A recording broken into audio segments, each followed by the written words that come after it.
Okay, well, business lending and the new business loan package announced by the federal government are our next topics. There's so much stimulus, so many people are out there trying to sell their properties, trying to keep in business as well.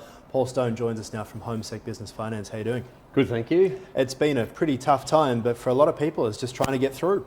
That's it, Aaron. It's look, one thing I am seeing though, there's some green shoots of some amazing new ideas that some entrepreneurs are coming up with. So, look, there are some positives in all this. We're hearing so much negative stuff, which fair enough, but it's awesome to hear some of these good news stories come out too. Yeah, talk to us about, from your perspective, what you guys are trying to do, because you have a product where, in fact, it's a 10-month period. That's it, yeah. Well, our company has always been a short-term business bridging lender, so we normally lend from 1 to 6 months.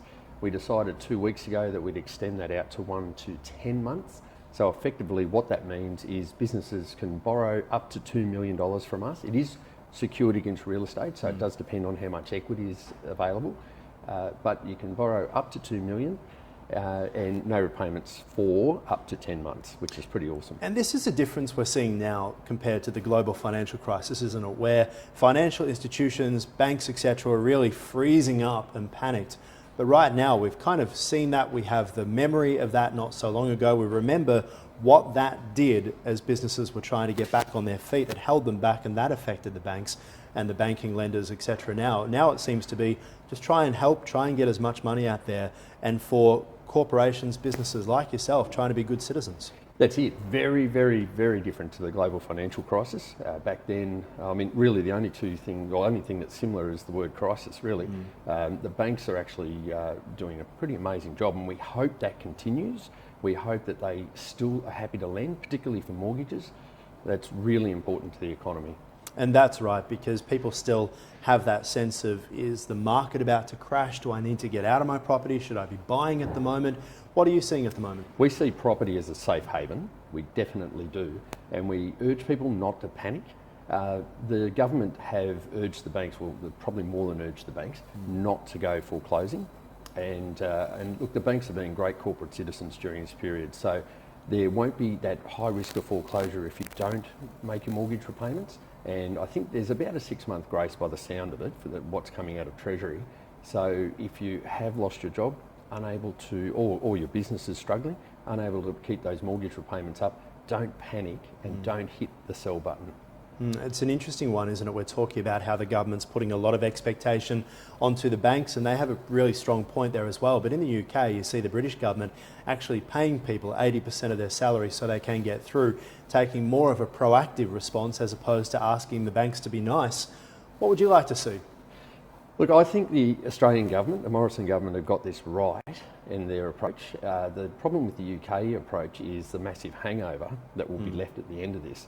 I think the banks are well placed to be able to weather the storm. We've got a strong banking system here, but the storm, look, it may not last all that long. Hopefully, we're an island nation. Hopefully it can be contained and I'm not sure if this is the right word, but eradicated. Okay, our borders may shut for a while, but beyond that, we'll start to get back to normal. And the less of a government hangover financially, the better. What are you seeing in terms of the differences between states? Obviously, you lend right across the country, I'm assuming. Are you seeing any differences in states at the moment? Look, there's a couple of different policies that are coming out in terms of border, not being able to cross borders, that sort of thing. WA, South Australia, the NT, Tasmania's an island, they've got their own moat. It's been interesting, we haven't seen it in Victoria and New South Wales as yet, but I guess that's what these lockdowns are all about. That's it. It's probably because New South Wales and Victoria have lockdowns pending from midday today. But no, the approach has generally been fairly consistent. And I must admit, I take my hat off to government, both state and federal, all around Australia, and the way they've gone about this. It's been really good. You talk about the 10-month option moving from the 3 to 6, etc. Just give us an idea of what was happening behind closed doors when you guys were really trying to figure out, and this is 2 weeks ago, probably before that you started talking about this as well. Just give us a bit of a timeline so we can imagine what happens for businesses like yourself that others can watch and say, all right, maybe that's how I should be reacting. Well, our company, HomeSec Business Finance, we've been in business since 2004. So we've been through the GFC. We saw what happened. We saw how things can unravel very quickly. We saw the pressure on small business. So we kind of thought, right, we'll apply some of those principles to this. And what we thought was business needs more time. and we don't want to rush people. Now, the one good thing I should also say, Aaron, is if you take a loan from us for 10 months, for the full 10-month no repayment period, and you pay it back, let's say in 2 months because you refinance through your bank, you only pay interest on the 2 months, not the whole 10 months. So we strongly Which saves a lot of money for people. It does. That's it. Look, what we're all about is good news stories. We want to get out of this crisis and be able to count hundreds of businesses, if not more, that we've helped get through. And also, if they can exit out into a conventional loan or maybe the sale of an asset, which could even be plant and equipment, but whatever it may be, if they can exit out sooner, that's a good news story as well. I would imagine now is a time to be acting, to be sitting back, looking at your finances, trying to figure out where do I need to be, because you never know what is around the corner right now, do you?